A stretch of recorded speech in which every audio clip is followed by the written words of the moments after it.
नाटक का विषय बेरोजगारी होगा क्या? नहीं। नाटक का विषय प्रदर्शन होगा? नहीं। तो फिर नाटक का विषय क्या होगा? नाटक का विषय वही होगा जो सबके लिए बहुत जरूरी होगा। और वो क्या होगा? वो है हमारा स्वास्थ्य। अब हम अपना स्वास्थ्य कैसे सही रख सकते हैं? अच्छा खाना खाके रख सकते हैं।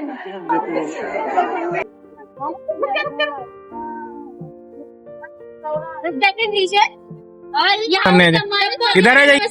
हम सभी महाराजा सुहेलदेव नर्सिंग कॉलेज से आए हुए हैं। यहाँ पर हम आपको एक नाटक के माध्यम से कुछ महत्वपूर्ण जानकारी देंगे। ये एक कहानी है सुनीता और उनके पति रमेश और उनके परिवार की, जो कि एक मध्यम वर्गीय परिवार है जो अपनी स्वास्थ्य के बारे में ज्यादा कुछ जानते नहीं है और कुछ उनकी पुरानी धारणाएं बनी हुई है। आइए देखते हैं कैसे उन्होंने स्वास्थ्य कर्मियों की बात मानी और अपनी पुरानी धारणाओं को सोच बदल करके आज के नए तरीके से अपने परिवार वालों का स्वास्थ्य का ध्यान रखा और स्वस्थ हुए। तो आज ये कहानी शुरू करते हैं सुनीता और रमेश के घर से। सुनीता और रमेश का घर, यहाँ पे रमेश की गर्भवती पत्नी सुनीता चिंतित होते हुए बैठी हुई है। रमेश का प्रवेश। रमेश आता है। का सुनीता बहुत थकन लगा, तो कुछ खाया हो कि नहीं? हाँ खाई जी, सुबह दोपहर शाम बस दाली चावल खाई का, न फल बा न कोनो सब्जी बा न दूध दही बा।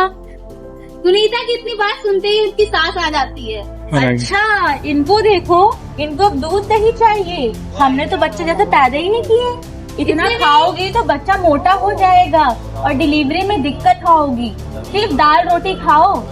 इतने में ही सुनीता की सहेली वहाँ पे आकर हमें वो सबको यहाँ सब खात रहे हैं और हमारे सबके बच्चे तंदुरुस्त पैदा होते हैं, घरेलू काम करते हैं, बहिरों के करते हैं। सुनीता अपनी सास और उनकी सहेली की बातों को सुन करके बहुत ही चिंतित हो जाती है और उदास होकर के बैठ जाती है। सुनीता की गर्भवती होने की जानकारी वहाँ के आशा और स्वास्थ्य कर्मियों को होती है, तो वो सुनीता का जांच करने और उनकी पंजीकरण करने सुनीता के घर पे आते हैं।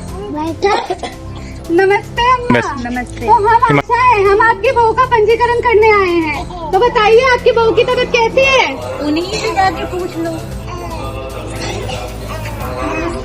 नमस्ते सुनीता, क्या खा पी नहीं रही हो क्या ढंग से? कमजोर लग रही हो। कहा बताई दीदी, कुछ खाए के मन ही नहीं करे। और हमारी सास बोले थी कि ज्यादा खाना खाइबू तो मोटा जाइबू तो डिलीवरी में दिक्कत होए। सा खाई का अम्मा, ये तो पुरानी धारणा है। अब एक गर्भवती महिला को चाहिए 3 थाली, एक थाली अपने लिए, एक थाली बच्चे के लिए और एक थाली अपनी सेहत के लिए। क्या थाली? इतने में नर्स आकांक्षा का प्रवेश होता है।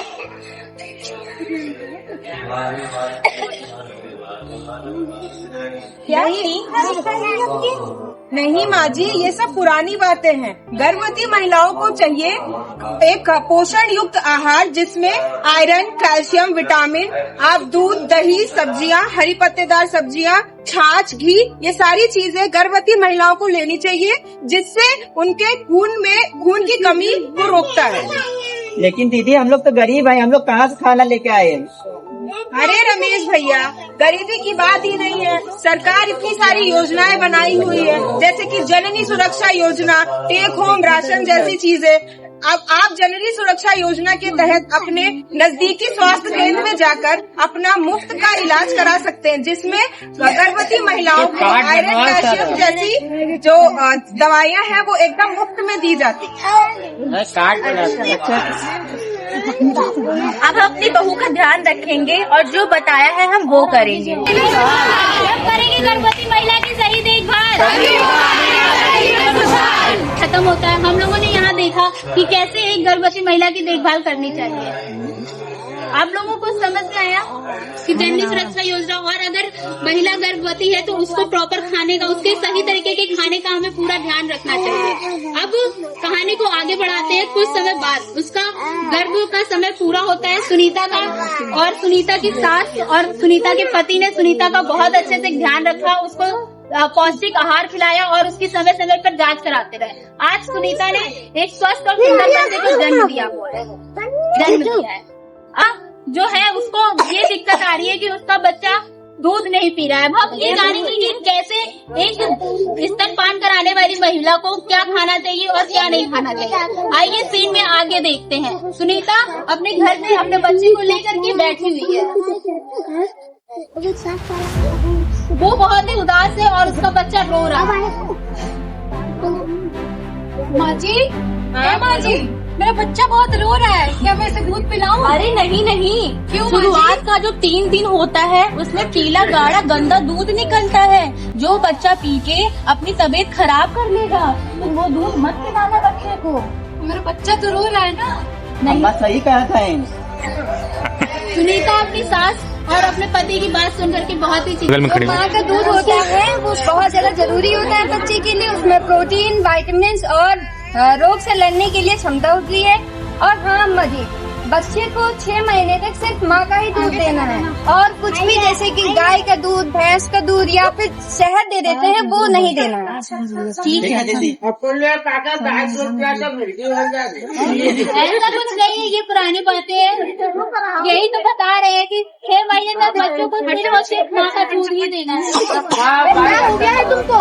गाँव में गलत धारणा है। आप बताइए कि बहुत कमजोरी लागत है, शरीर में एकदम दम ही ना आता, कुछ से काम करे के मन नहीं करे था। अब बाबू के दूध नहीं पिला पाते, दूध नहीं बने। तुम खाती पीती नहीं हो? अब कहाँ बताई दीदी, कुछ होए तब तो खाई। स्तनपान कराने वाली महिला हो, स्तनपान कराने वाली जो महिलाएं होती हैं, उनको अपने खान पान की बहुत ज्यादा ध्यान देने की जरूरत होती है। आपको कम से कम 500 प्लस किलो कैलोरी खाना चाहिए, जो एक साधारण व्यक्ति का डाइट होता है उसके ज्यादा आपको लेना है, तभी आपका दूध बनेगा, तभी आप अपने बच्चे को भी पिला पाओगे। इसके लिए तुम्हें क्या करना है, अनाज जैसे कि तुम क्या कर सकते हो, अनाज में तुम 2 रोटी ले लो, 2 कप चावल ले लो, गेहूँ जो आता है अलग अलग तरीके में तुम ले सकते हो। तुम दालें अलग अलग तरीके से ले सकते हो, जैसे मूंग दाल, चना दाल, अरहर दाल, ये सारी चीजें ले सकते हो। दूध या दूध से बने पदार्थ को ले सकते हैं। उसके अलावा जैसे कि जो मौसमी फल आते हैं उनको भी लेके खा सकते हो।